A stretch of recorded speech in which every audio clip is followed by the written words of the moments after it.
get to read, so it's and also get to speak. So it's I hope and pray then that I take full advantage of this and offer this in the mood of a service and be blessed by all of you. So and receive Prabhupada's blessing. So with Mangalacharan, we will just begin. Om Namo Bhagavate Vasudevaya. Om Namo Bhagavate Vasudevaya. Om Namo Bhagavate Vasudevaya. Narayanam Namaskritya Naram Chaiva Narottamam Devim Saraswatim Vyasam Tato Jayamudirayet Nashtaprayeshu Bhadreshu Nityam Bhagavata Sevaya Bhagavati Ruttama Shloke Bhaktir Bhavati Naishtiki Krishnaya Vasudevaya Devaki Nandanaya Cha Nandagopa Kumaraya Govindaya Namo Namah. Om Ajnana Timirandasya Jnananjana Shalakaya Chakshurun Militam Yena Tasmai Shri Gurave Namaha.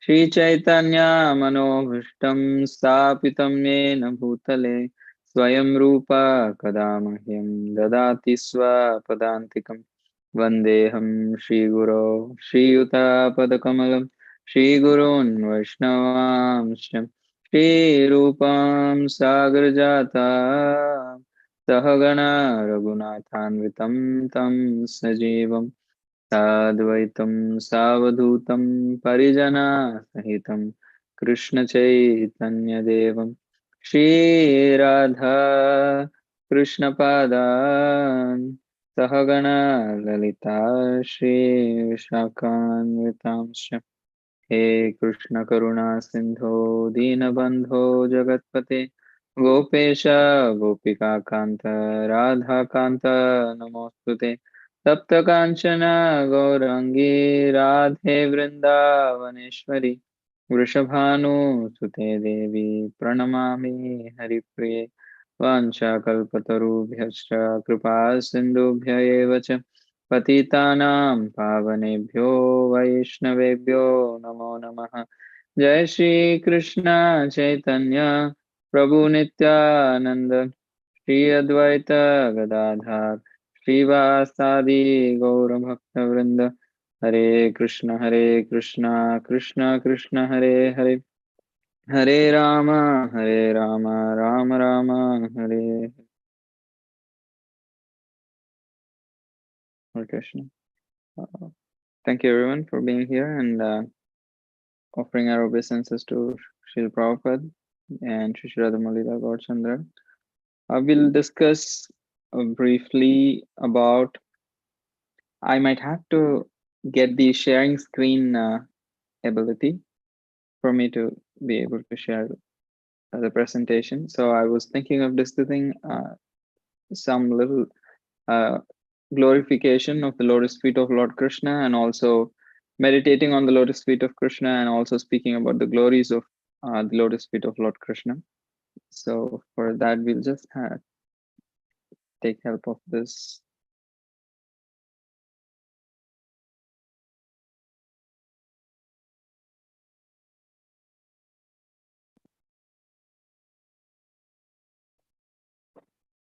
So in the scriptures, we always hear about many places in general, service to the lotus feet of the Lord, and also the glories of the lotus feet of the Lord, and the importance of serving the lotus feet of the Lord in various ways.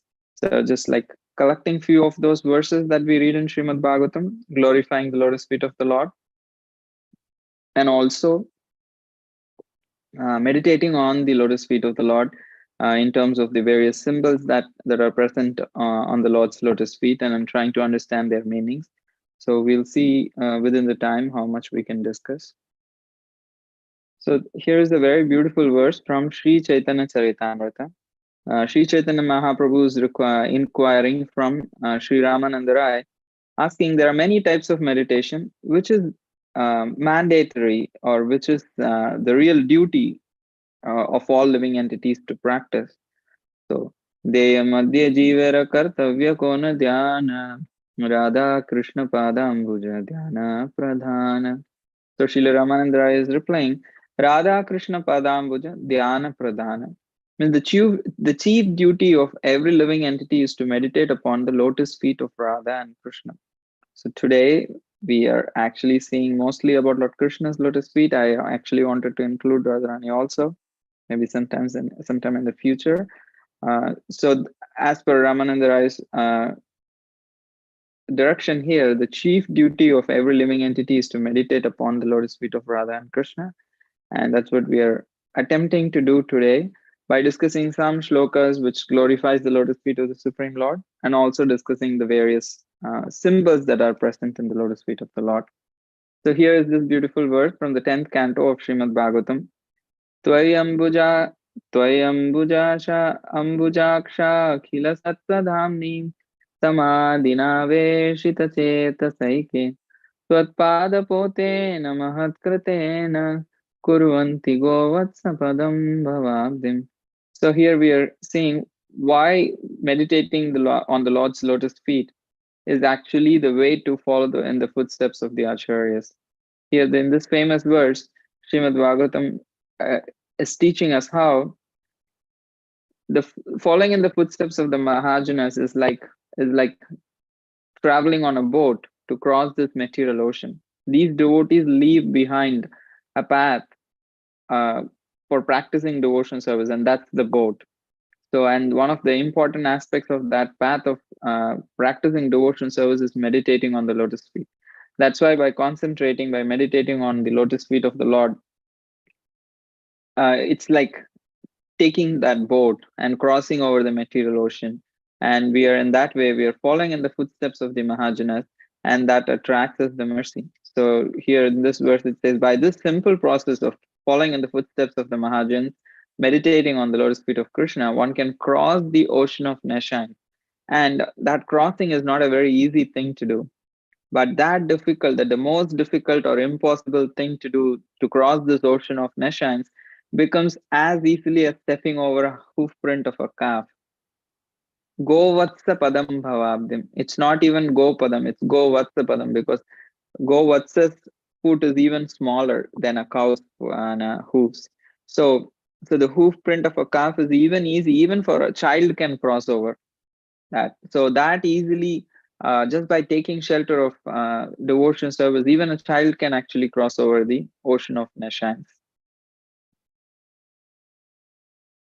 So there is this other verse of Srimad Bhagavatam, which also glorifies what are the benefits of hearing, and meditating on the Lord's lotus feet. I'm technically having a problem here.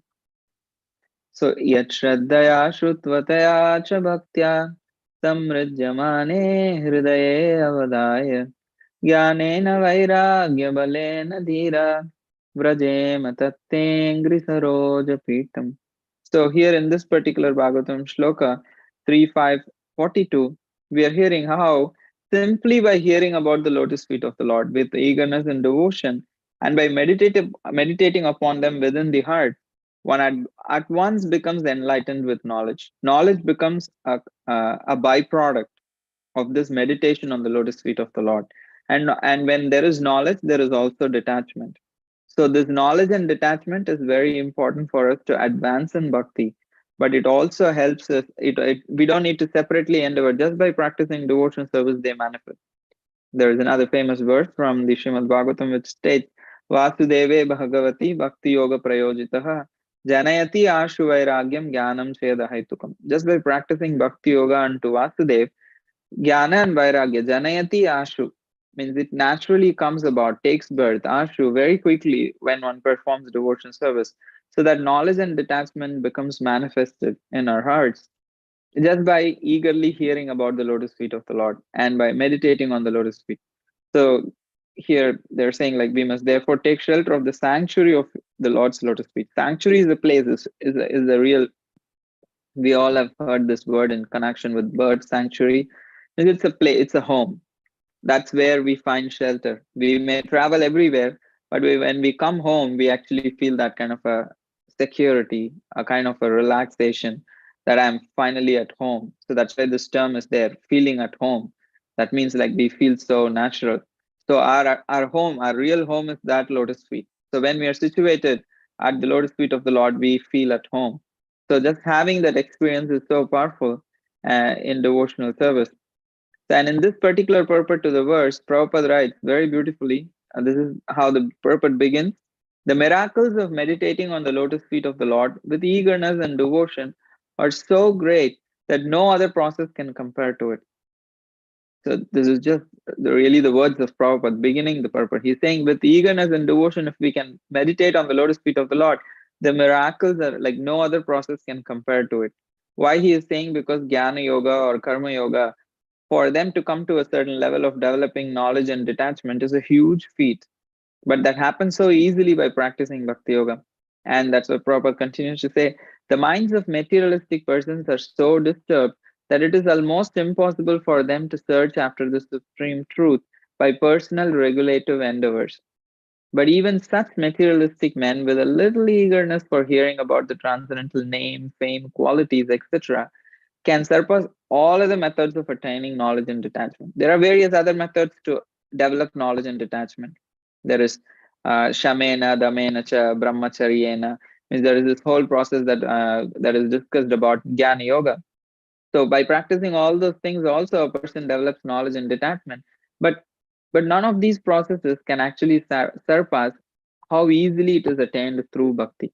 And Prabhupada writes, these two essentials for self-realization, that knowledge and detachment, become manifest very quickly if one performs devotional service to the lotus feet of the Lord.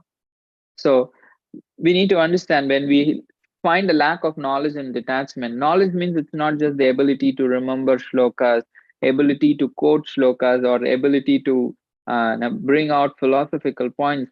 That is not just the symptom of knowledge. The real knowledge is actually developing attachment to Krishna. The real knowledge is actually displayed as detachment from anything material and attachment to Krishna. That is the real sign of knowledge. So that knowledge and detachment becomes very, very naturally developed through this process of devotion service, specifically to the lotus feet of the Lord. And here is another verse. This is Kapila Dev speaking.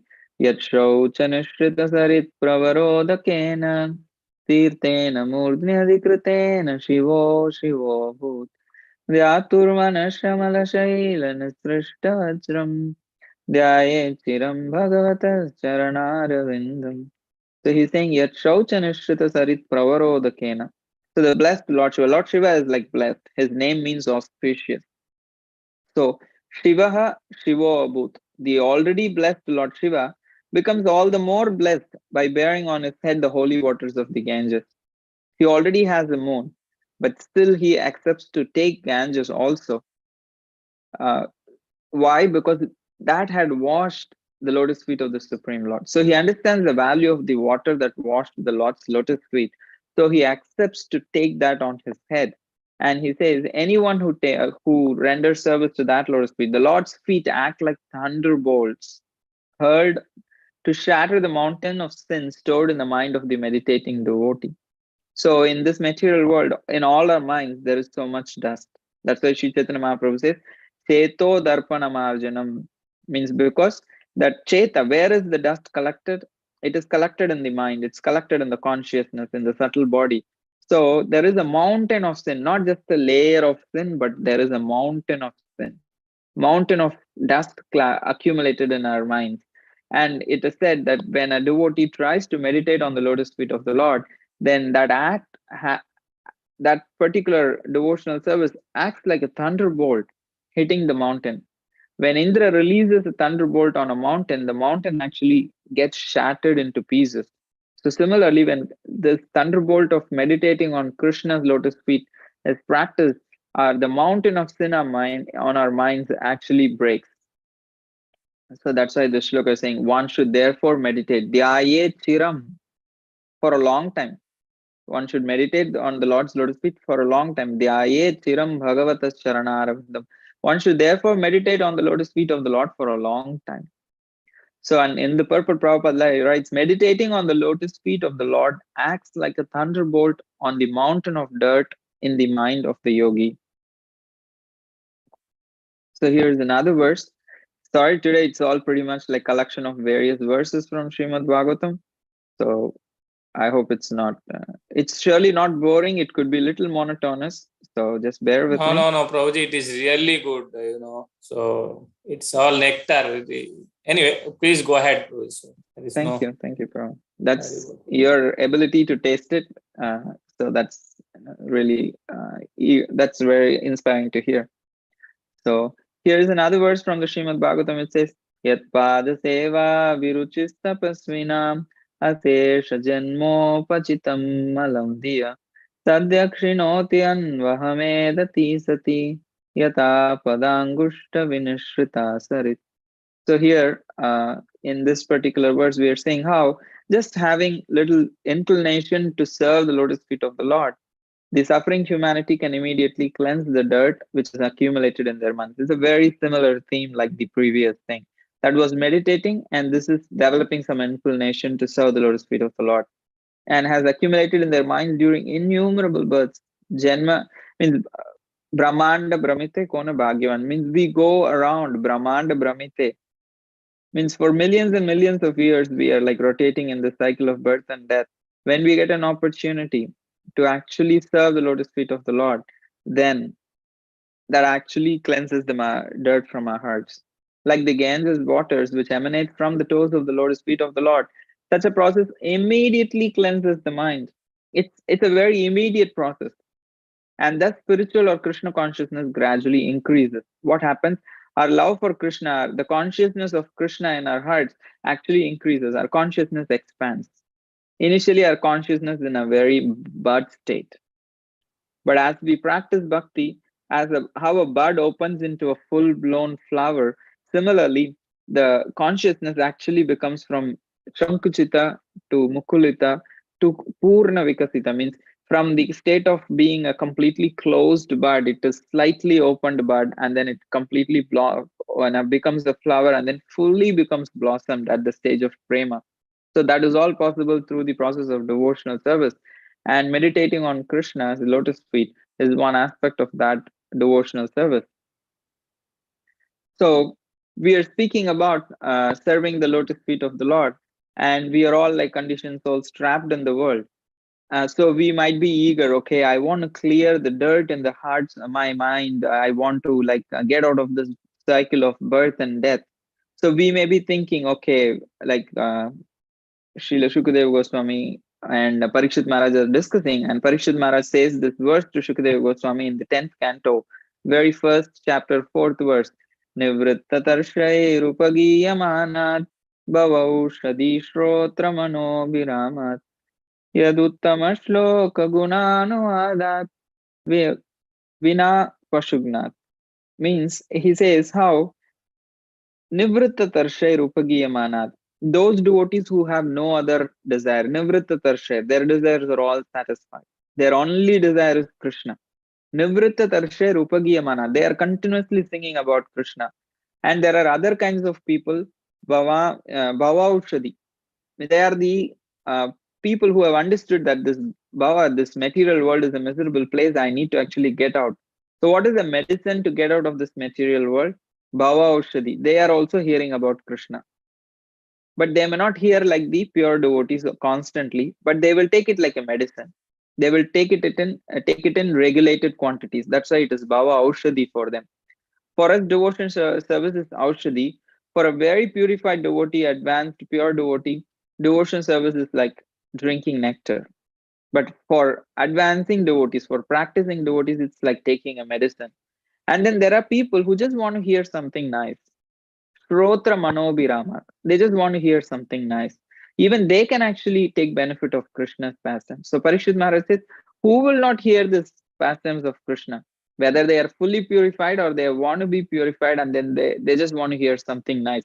Everyone can take advantage of Krishna's pastimes. So please continue to speak. Don't stop. Which person who is not an animal will say, only an animal will say no to hearing about Krishna. That's what he says in like straight. So likewise, we might be thinking, okay, meditating on the lotus feet of the Lord, wanting to serve the lotus feet of the Lord is for devotees like us who wants to advance in devotion service, who wants to cleanse our minds, who wants to get purified so that we can love Krishna. But here there are personalities we are going to see from this verse. These are This is goddess of Lakshmi, this is Rukmini Devi, this is the gopis. They are all wanting to do the same thing. So it's not just advancing devotees, it's a way to just get purified. But this is the goal of uh, even great devotees, like, I mean, just then, like someone like Lakshmi and someone like Rukmini Devi and Radharani and gopis and various other devotees. This is what they are aspiring for. So we are following in their footsteps. So here, this verse is gopis are singing this. श्रीर्यत्पदाम्बुजरज चकमे तुलस्या लब्ध्वापि वक्षसि पदं किल भृत्यजुष्टम् यस्यास्त्ववीक्षणौतान्यसुरप्रयासस्तद्वद्वयं च तव पादरजप्रपन्ना. So the gopis are saying, the goddess of Lakshmi, even great demigods are going behind her. Everyone wants wealth.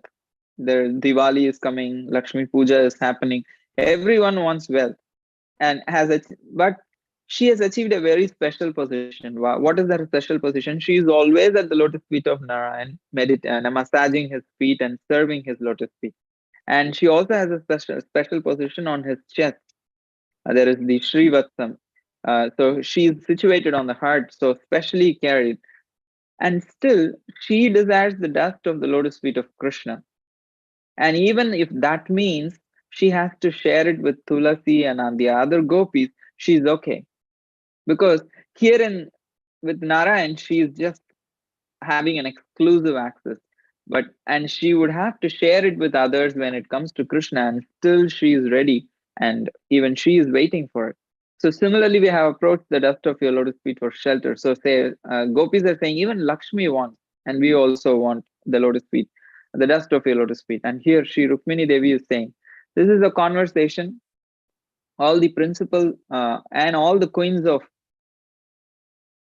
Krishna are conversing with Draupadi.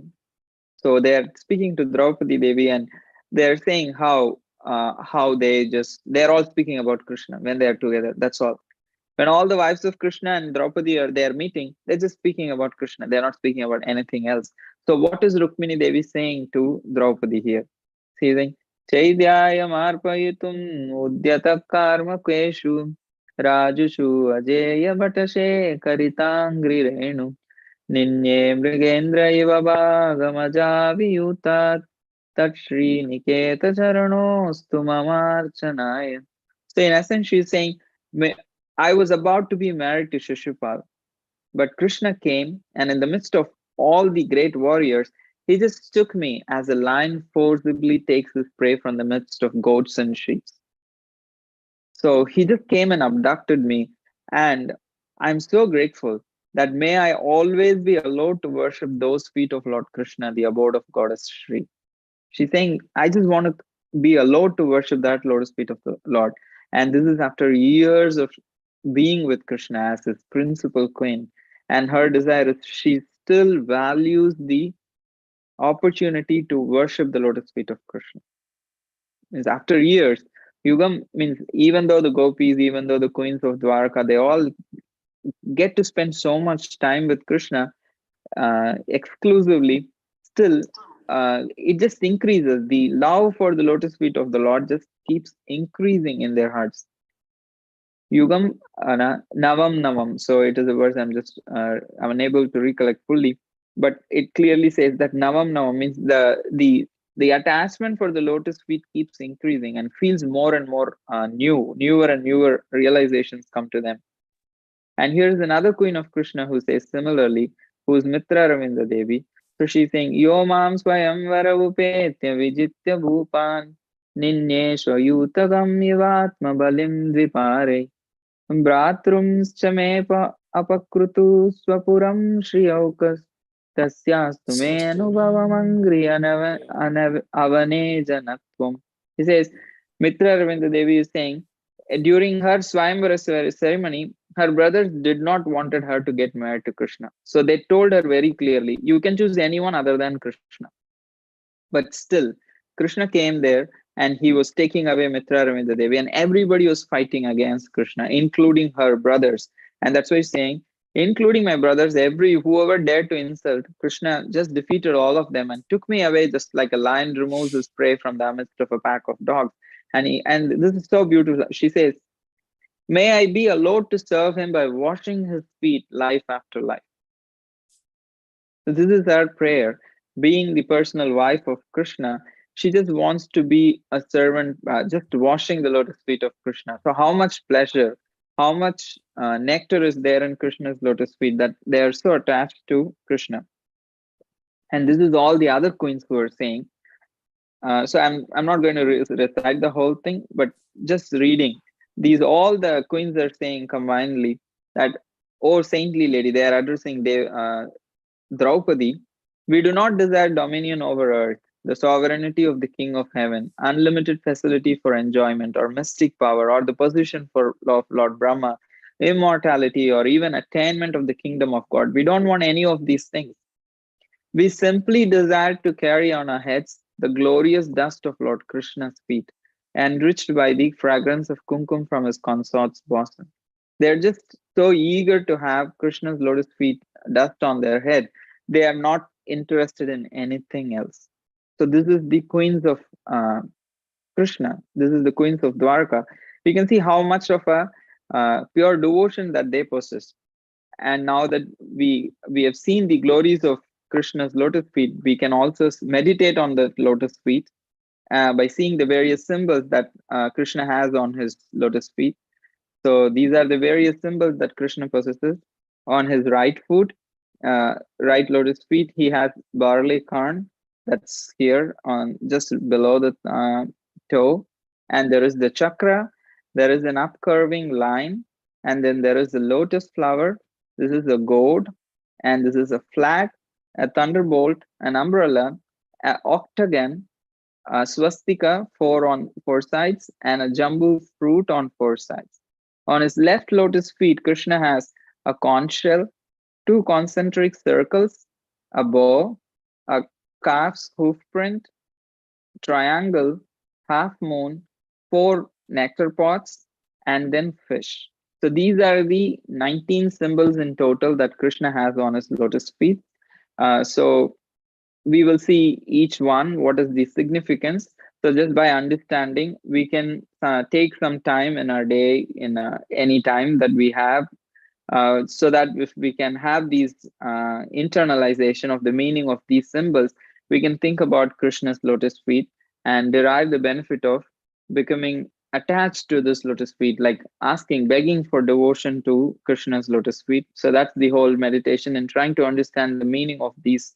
There can be unlimited meaning to each of these symbols, but we will see some which are given in different scriptures and collected and written in this book called Art of Chanting Hare Krishna by Mahanidhi Maharaj. So that's where I'm taking the meaning of the symbols from.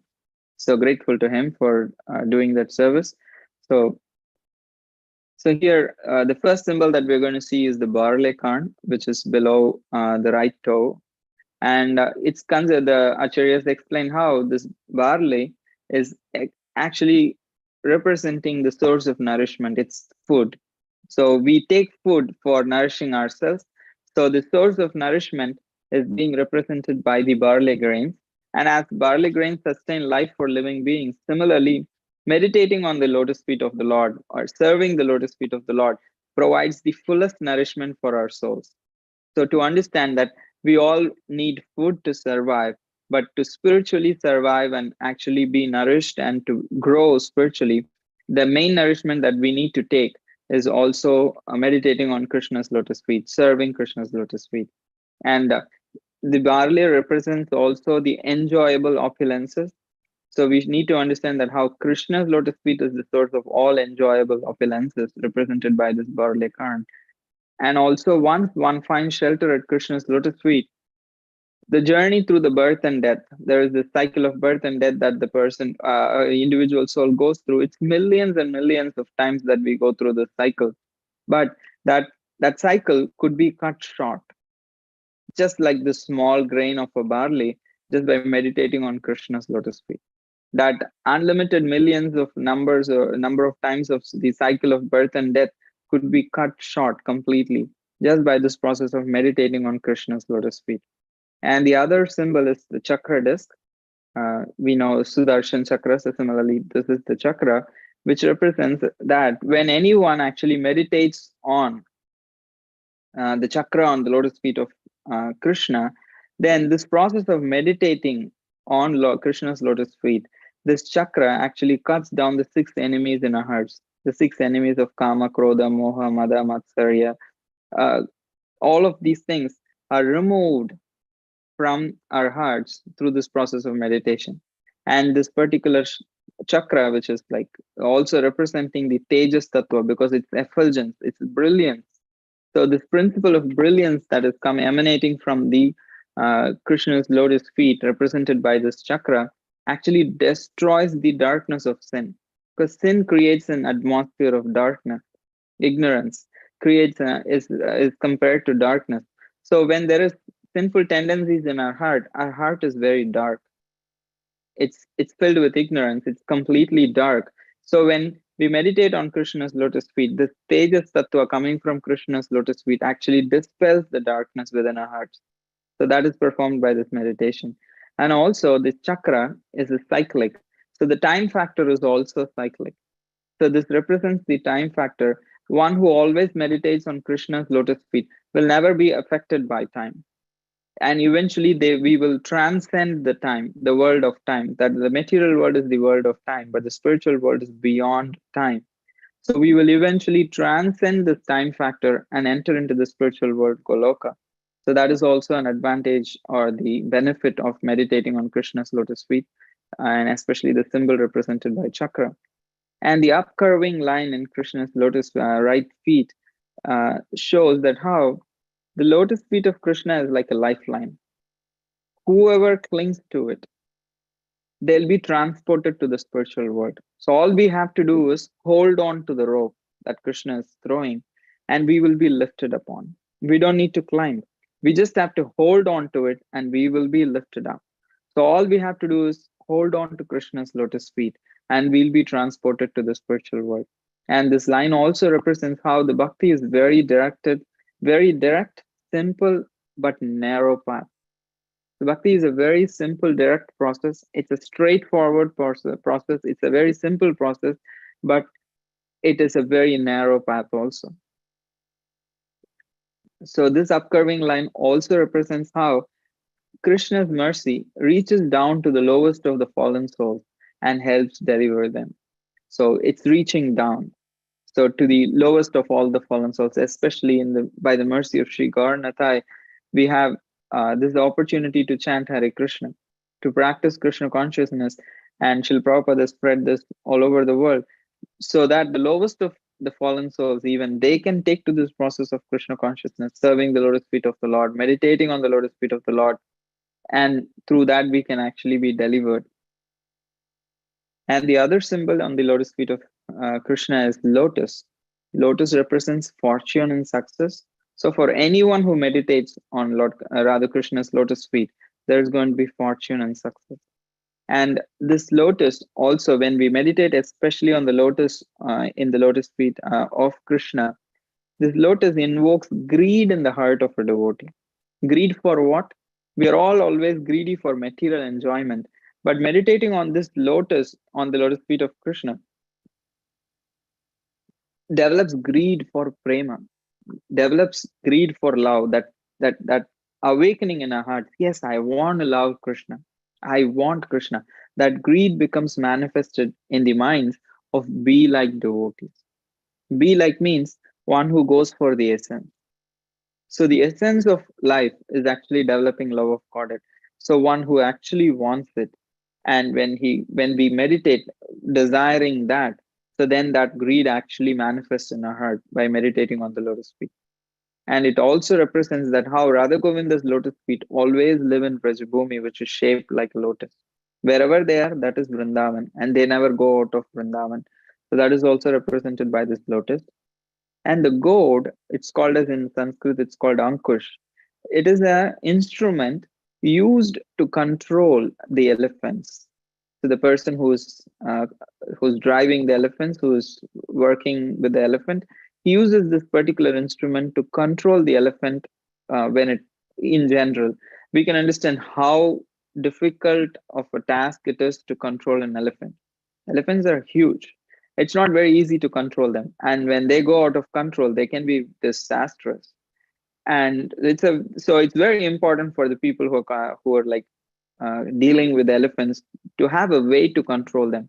So they use this particular Ankush goad to actually control the elephant and also to direct the elephant. So here, this particular symbol on Krishna's lotus feet is representing how our minds are also like elephants, very difficult to control.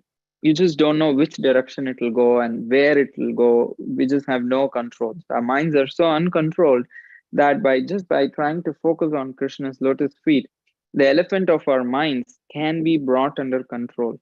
Not just under control, but they can be kept on the right path in the proper direction of trying to serve Krishna. So that is why this particular symbol of Ankush is also present. And the next symbol on Krishna's lotus feet is flag. Flag, we all know, represents victory. And also it gives protection, security, identity. Like when we carry a flag, that means we belong to such a party, such a nation, some kind of an affiliation. It shows affiliation. So when we meditate on Krishna, that means I am a Krishna's devotee. We show affiliation to Krishna by having this meditating, by having this flag of Krishna's lotus feet. And it represents victory and also security and protection from fear. This is the security that anyone can achieve in this world. That lotus feet of Krishna is considered as the most secure place. Abhaya Charana Aravinda, a place where there is no fear. So Abhaya. So that protection from fear comes by meditating on the lotus feet of Krishna. And the other symbol is thunderbolt. So the thunderbolt symbol, the smash, it usually thunderbolt is used by Indra to smash mountains. Similarly, this thunderbolt on Krishna's lotus feet smashes the mountains of karmic reactions that we hold, that we have been suffering, we have in stock. So that karmic stock due to past sins is all smashed by the mountain, smashed by the thunderbolt. And it is also said, whoever holds on to Krishna's lotus feet, they become exalted than actually the demigods. The leader of demigods is Indra, so his weapon is thunderbolt. And just by meditating on Krishna's lotus feet, his devotees become even greater than the demigods, or become so famous or become so powerful like Indra. And the other particular symbol on Krishna's lotus feet is umbrella. Umbrella is always for protection because when it's raining, when it's sunny, we always carry umbrella. So similarly, there is incessant rainfall of material miseries in this world. The threefold miseries attacks everyone. Nobody is spared. And the lotus feet of Krishna is the protection from the incessant rainfall of material miseries. And also it shows how Krishna lifted Govardhan just like an umbrella. Just like an umbrella, like Shukadeva Goswami says, Krishna lifted Govardhan like a small baby lifts a mushroom. So similarly, Krishna lifted this particular hill just like an umbrella and then guarded all his devotees under Govardhan. So it shows how he gave protection to his devotees, how he protected them, gave them security, and actually made them all happy by holding Govardhan like an umbrella. So that pastime is also indicated. And only very exalted people carry umbrellas on their heads, like in terms of like, I'm not saying about the usual umbrellas that we use for protecting ourselves from rain, but like the customary umbrellas as the status of kings or queens or great saints. So they all are respected by carrying, someone carries an umbrella behind them as a act of respect. So anyone who meditates on Krishna's lotus feet becomes so exalted, like a king or a queen or a great personality, that they who sits under an umbrella. So they become so exalted people. And there's an octagon on Krishna's right lotus feet, and this octagon represents 8 directions. So there are 8 directions, and actually 10 directions, but here it is representing 8 directions, which actually represents all the directions. So any direction, when a person meditates on Krishna, they are protected from all directions. and there is nothing unattainable for them in any direction by meditating on Krishna's lotus feet. And the swastika is a symbol of auspiciousness. So nothing inauspicious can come to one who cherishes Krishna's feet in his heart. This is Krishna's protection. This is Krishna's words. Kaunteya pratijanehi name bhakta pranashati. My devotee will never perish, will never go through inauspiciousness. That is his promise. So my devotee will never perish. So that is being reinforced here. And these jambu fruits, blackberry fruits, represent how Krishna is the only worshipable object for the residents of Jambudvipa. Similarly, anyone who meditates on Krishna's lotus feet, Krishna becomes their only object of worship. So we just want our only Krishna as lotus feet, Radha Krishna to be our only object of worship. By meditating, we can develop that.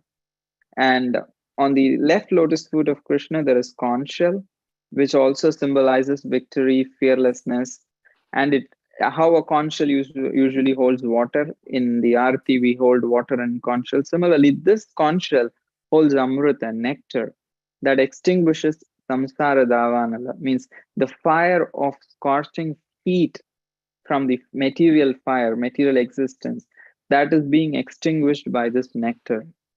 And the other symbol on Krishna's left lotus feet is concentric circles. So this is a little technical, philosophical. We'll go from the bottom. So during the Rasa Leela, just to mesmerize Radharani, Krishna sometimes holds a firebrand. Even in India, all of the kids do. So we have something thing which is like burning, and then we do it like this. It leaves a trail like a circle. When we continuously do like this, it leaves a circle. So similarly, he creates a brand, and then whirls it so fastly, and it looks like a fire circle. And Radharani looks very excited. So Krishna wants her attention by doing that. And this particular two concentric circles also represents rasa dance. How all the gopis made a circle and they were dancing with Krishna in the center when he was playing flute in the rasa dance. So all the gopis made a circle around Krishna. So that is also represented here. And Krishna also danced with the gopis in a circle, with expanding between each of the gopis, between the gopis. So that is also represented. And Krishna is within everything. How he is, there is an inner circle and there is an outer circle. Similarly, Krishna is within everything and he is within our hearts, and yet he is outside of everything, eternally enjoying in Vrindavan. So he is inside and he is outside at the same time. And these two circles also represent how, even though his Krishna is present in this world, he is unattached, like how the sky is unattached with the air. So the air is contained within the space, but the space is never kind of attached to the air. They don't get mixed, they stay separate. Similarly, Krishna, even though he is in this world, he is not of this world and he is not affected by this world. So that's represented by these concentric circles. And there is this very interesting thing that how there is the bow on Krishna's lotus feet, and this bow does not have a string, it's unstrung. So it is said how Kamadev carries a bow with which he shoots arrows on people. So when a living entity meditates on Krishna's lotus feet, Kamadev loses his ability to affect them. The string to his bow actually breaks. So he has no ability to affect one who meditates on Krishna's lotus feet with lust. So that is taken away. So that he is Madana Mohan. Krishna is Madan Mohan. That is represented by this unstrung bow. That he is one who has conquered even Cupid. And when the same particular symbol is in Radharani's feet, then it represents how she is Madana Mohana Mohini. I have to look up if she also has the bow. I'm not sure. So, and also this bow represents how the bow is an instrument which can cause us trouble. Somebody can harm us using that. So it represents various difficulties. So just by meditating on Krishna's lotus feet, all the difficulties in the form of bow become useless, they lose their effect because the string is taken away. So we become free from all varieties of difficulties.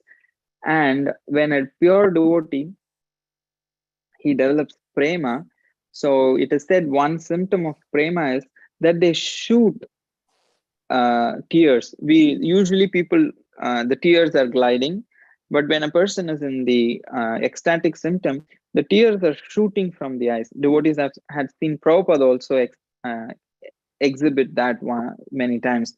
That how the tears are shooting from the eyes instead of just gliding. So the tears are shooting from the eyes like an arrow. So that is also represented by this bow. And Krishna, the calf's hoof print is also present, which represents how just by meditating on Krishna's lotus feet, we can cross over this ocean of material existence, like how a small baby also can cross uh, water contained in the hoof print of a calf. And there is a triangle on the lower left lotus feet of Krishna. That triangle represents how just by meditating on Krishna's lotus feet, one can transcend the three modes, one can transcend the threefold miseries, and Krishna's lotus feet is the only refuge for all in the three worlds. And everyone is supposed to engage their body, mind, and words and take shelter of the lotus feet of Krishna. And even Lord Shiva, with three eyes, has fixed his gaze on Krishna's lotus feet. So these are the various meanings for the triangle. And there are four water pots there in all the four directions. That means these water full pots represents auspiciousness, and that in that way, all four directions become auspicious for a devotee who meditates and will never be bereft of the nectar because these pots are filled with nectar. So how this pot is always full, similarly, the devotee's heart will always be filled with nectar by meditating on Krishna. And the half moon represents how moon usually showers nectar, like rasoham apsu kaunteya, means similarly Krishna says how he is the one who gives nourishment to the vegetables through the moonlight. So that moonlight actually nourishes. So similarly, the moon of Krishna's lotus feet nourishes the devotee. He showers nectars in our hearts. And the moon also represents the mind. So the devotee's mind should reside at the lotus feet of Radha and Krishna. How this moon is residing there. Similarly, our mind is also represented because mind is usually connected to moon.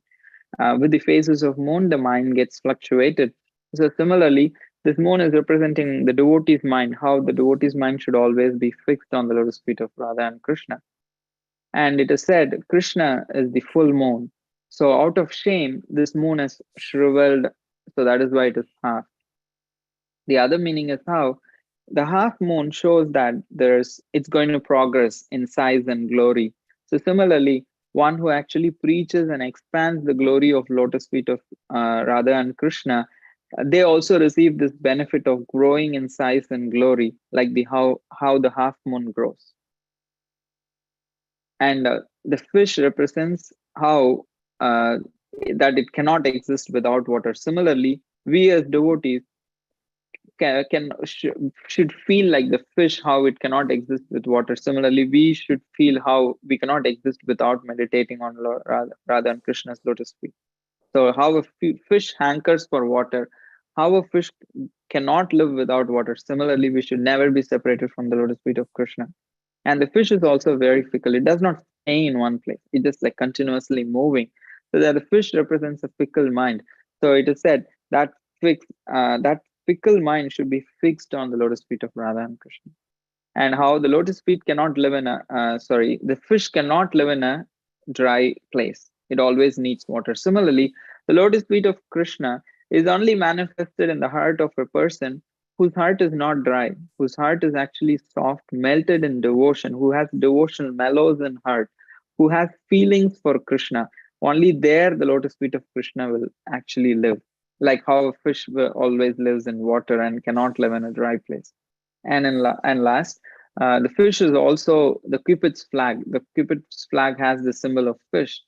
So, so here Krishna has defeated even Cupid. So now this flag is held by Krishna, saying, even Cupid has surrendered unto me. So Krishna has conquered Cupid. Similarly, by surrendering unto Krishna, we can also uh, conquer Cupid. So these are various symbols that is there in Krishna's lotus feet that we discussed. So finally, what are the benefits of remembering Lord Krishna's lotus feet? Now that we have learned all these meanings and learned all the symbols in Lord Krishna's lotus feet, what are the benefits of remembering Lord Krishna's lotus feet? So finally, what are the benefits of remembering Lord Krishna's lotus feet? Now that we have learned all these meanings and learned all the symbols in Lord Krishna's lotus feet, if we take time to meditate we meditate on Krishna's lotus feet, there are going to be benefits. What are those? So this is being discussed in the 12th canto. Avismriti Krishna Padaravindayo Shrinotya cha samtanoti Tattvasya Suddhim Paramatma Bhaktim Jnanam cha Vijnana Viraga Yuktam. So the remembrance of Lord Krishna's lotus feet are what 7 benefits. What are those? Avismritihi Krishna Padaravindayo. By remembering Krishna's lotus feet, Kshrinoti Abhadrani, the inauspicious things, Abhadra is destroyed. Kshrinoti Abhadrani, cha Shamtanoti, awards the greatest good fortune. Sham means good fortune. Shamtanoti, it gives greatest good fortune. Sattvasya Shuddhim, Sattva is existence, or it could be considered heart. Sattvasya Shuddhim, it purifies the heart, it purifies the existence. Paramatma Bhaktim, it bestows devotion for the Supreme Lord. And knowledge, enriched knowledge, it gives jnanam, that is knowledge, but that knowledge is also enriched with what? Vijnana, with realization. And along with that realization comes renunciation, viraga yuktam. So the knowledge which is enriched with realization and renunciation, all of these benefits we achieve by remembering Lord Krishna's lotus feet. And how Bhakti is the only way to attain Lord's lotus feet. This is very famous verse from the Brahma Samhita. Pantastu koti shatavatsara sampragamyo vayoratapi manaso munipungavana sopyasti at prapadasimnya vichintya tattve govindamadi purusham tamaham bhajami. So in this verse, Lord Brahma is praying how I worship Govinda, the primeval Lord, and only the tip of the toe of whose lotus feet is approached by the yogis. It is said the yogis are pantastu koti shatavatsara sampragamya. For millions of years, they are meditating, they are endeavoring. Vayoratapi manaso munipungavanam. They are all like traveling faster than the mind to achieve Krishna's lotus feet. Still, what they get to do, sopi asti yat prapada simne. Prapada means pada is lotus feet. Prapada is like they just touch like outside the lotus feet. They are not even in the lotus feet. They're just trying to approach prapada. So they're only like trying to see the tip of the toe of the lotus feet. And that's even difficult for them to achieve after thousands of millions of years. But it is approached by devotees very easily. Advaitam achyutam anadim anantarupam adyam purana purusham navayavanam cha vedeshu durlabam adurlabam atma bhakto. Vedeshu durlabam, but it is adurlabam for atma bhakto. So through the process of bhakti, it becomes very easy to approach the lotus feet, not through jnana, not through yoga or any other process.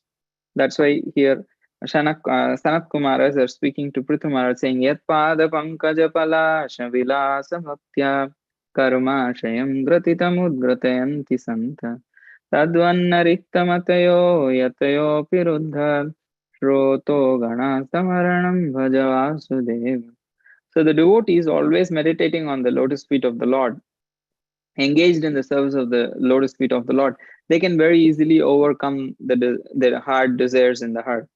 But the yogis and the jnanis, although they try so many things to stop the waves of sense gratification, which is very difficult for them to do. So therefore, you are advised to engage in the devotional service of Krishna, the son of Vasudeva. So Sanat Kumaras are telling Prithu Maharaj, it's very, very significant because the 4 Kumaras were actually Jnani yogis. They were actually Brahmavadis. And now they are telling, with personal experience, they are telling Prithu Maharaj, don't go for that path. Better take to the path of devotional service unto Lord Krishna, who is the son of Vasudeva. Then it becomes very easy. Everything becomes very easy. Yat pada pankaja palasha vilasha bhaktya. Offer devotional service unto the lotus feet of Krishna. So this is the recommendation of the 4 Kumaras. So these are some of the verses glorifying the lotus feet of Krishna, devotional service, and the meditation on lotus feet, and how various devotees are so much attached to this lotus feet. And the one final verse I can just sing this from the gopis. Pranatadehinam papakarsanam trinacharanugam Sriniketanam Panifanarpitam te padambujam Krinakuchesuna Krindi Hrichayam. So the gopis are saying how the lotus feet of the Lord is actually destroys the sins of all people who are surrendered unto him. But that great lotus feet is following the feet of the cows. Trina Chara Anugam. Trina Chara is the cows, one who grazes the cows, grazes the grass. Cows are the ones who graze the grass. Trina Chara. But Anugam. So Trina Chara is cows. Cows Anugam is Krishna. So they are saying how Krishna's lotus feet can even destroy the millions of lifetimes of sins of an embodied soul, but those two lotus feet are choosing to follow the feet of the cow. And those two lotus feet of Krishna are Sriniketanam. He is where the goddess of fortune is living. But even though he is the master of even the goddess of fortune, he chooses to follow behind the cow. That's how much he loves. But here, okay, he loves the cows, so he goes behind them. But what did this Kalia do? What did this Kalia do that he is getting the opportunity to have the two lotus feet of Krishna on his head? What did he do? He is not attached to Krishna like the cows. He is actually very antagonistic. He is envious. He is a snake. So why is he getting this opportunity to have the lotus feet of Krishna on his head? Funny fanarpitam. Funny means the hoots.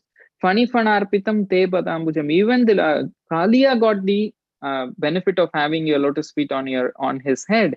What about us? The gopis are asking Krishna. You are going behind the cows. You are giving shelter to you're going behind the cows because you live them, but and you are even touching the head of Kalia, who's envious. But what about them? Why you're not offering the lotus feet to us? So the whole gopis are also hankering. So how glorious is that lotus feet that we have this opportunity by the mercy of Srila Prabhupada to understand the uh, purpose of life and to engage in the service and meditation of Krishna's lotus feet and Radharani's lotus feet, which is rarest of the rare things. Even in we know all the Vedas, still we will not be able to come to this conclusion, which has been easily offered by Srila Prabhupada to us. So praying that we could take advantage of this process of devotion service and this knowledge of about the lotus feet of Krishna and take our times to meditate, to have real faith, to take out some time to meditate on the lotus feet of Krishna, praying for that eager devotion, eagerness, praying for that greed to develop love for Him. So, to actually achieve this purpose of life, to develop that greed, really, if we don't have, we are here to beg and pray and really want to beg for that blessings by meditating on Krishna's lotus feet so that we can invoke this, we can evoke this greed in our hearts for achieving prema for Krishna, following in the footsteps of the gopis and the various other devotees. So, and all this is possible only by the mercy of Srila Prabhupada. So, offering him our gratitude, all not just through our words, but also by action, by meditating on Krishna, by chanting Hare Krishna. So, in this way, we can actually realize this great gift that we are being offered by the mercy of Srila Prabhupada and Sri Sri Gaura. So thank you very much for all of you for being here so late and giving me this opportunity to discuss something in connection to Krishna. So grateful for this opportunity. So Grantraj Srimad Bhagavatam ki jai, Shri Krishna Bhagavan ki jai, Srila Prabhupada ki jai, Sai Gaura.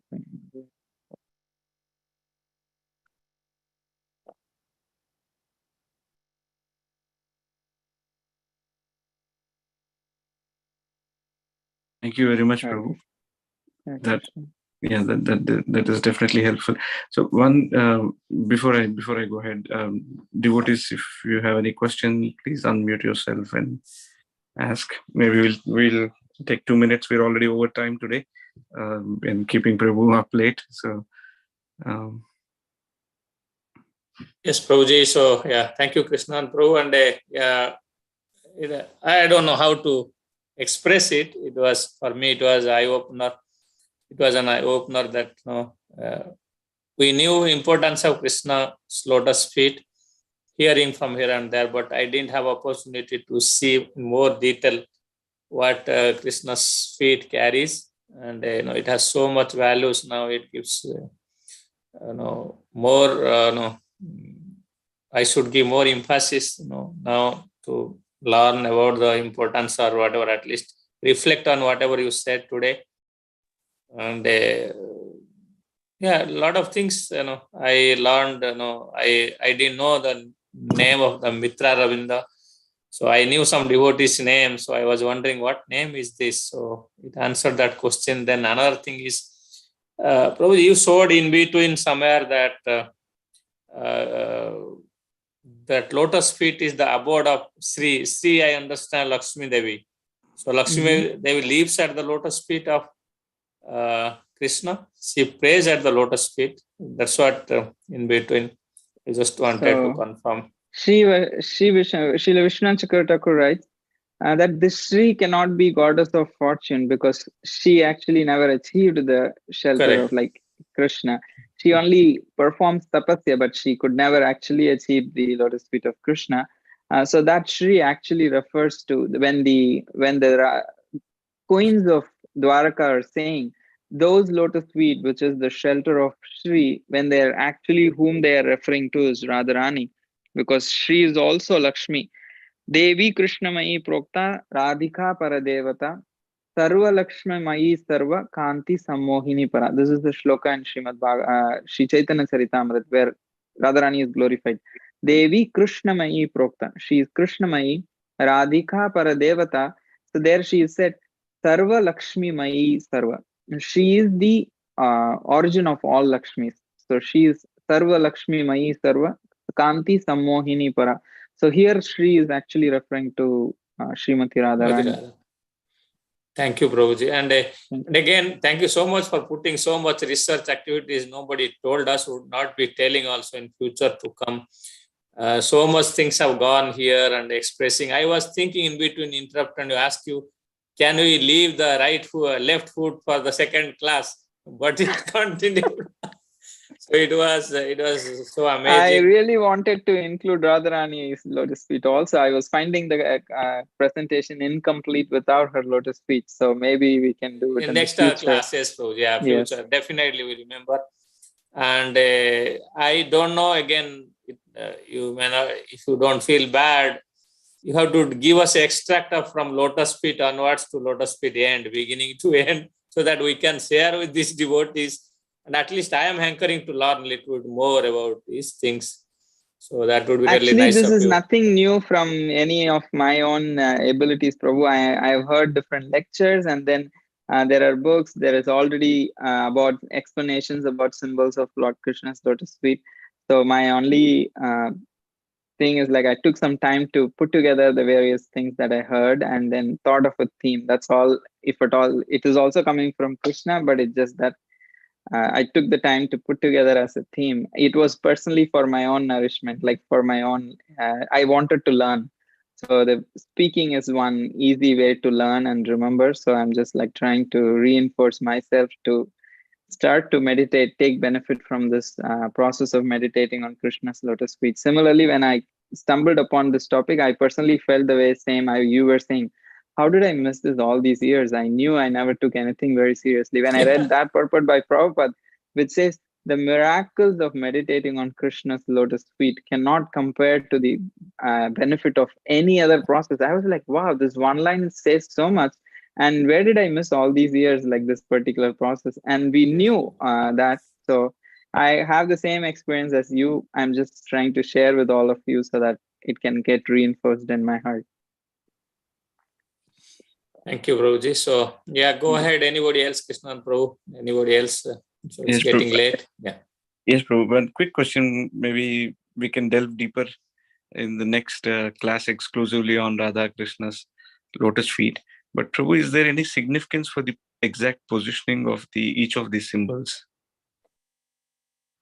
I was also thinking about it, but I haven't come across anything in my readings about the significance of their position.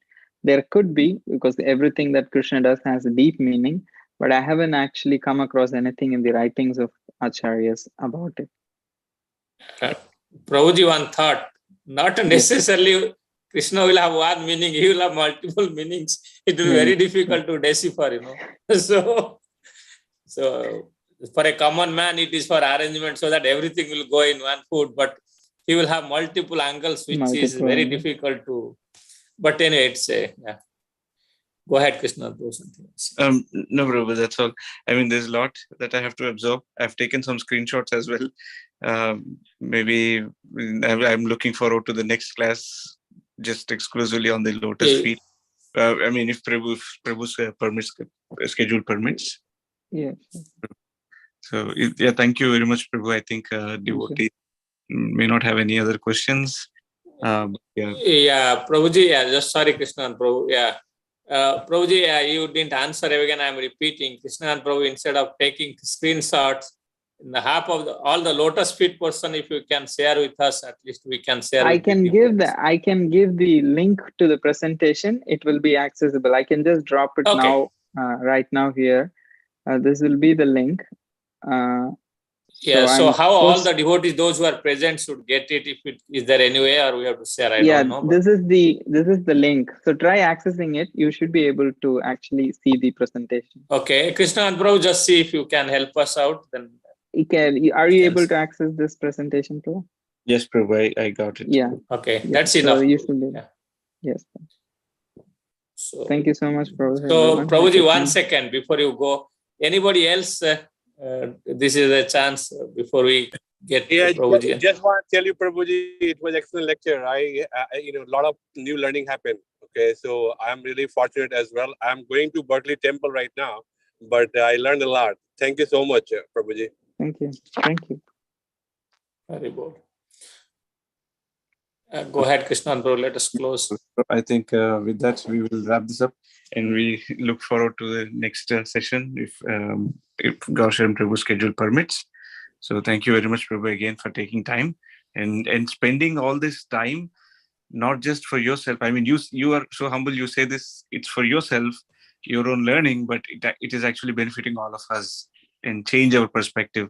I mean, like Prabhu was mentioning, this sloka we never thought so, right? I mean, even the explanation behind the lotus feet symbols we've never thought so. There's such deep meaning. So thank you very much for that, Prabhu. I mean, your personal research into these topics are benefiting a lot of devotees, and I wish many other devotees benefit likewise from all this research and explanation. So thank you very much, Prabhu, and we request you humbly to allow us another hearing of the glories of Krishna's lotus feet, so that we can meditate. At least the more we hear, at least maybe for me personally, I should I'll maybe at least catch one single point and just meditate for the rest of my lifetime on that single point. So thank you very much, Prabhu. With that, we express devotees, let us express our gratitude to Gaura and Prabhu by chanting Hare Krishna Mahamantra loudly once. Hare Krishna, Hare Krishna, Hare Krishna, Krishna Krishna, Hare Hare, Hare Rama, Rama Rama, Hare Hare. Thank you, Prabhuji. Thank you for this opportunity. I'm very grateful for all the devotees from whom I have received the knowledge and I'm able to share. So thank you very much. Jai Srila Prabhupada ki jai, Ananta Koti Vaishnava Vrinda ki jai. Gaura Prabhuji ki jai. Hare Krishna.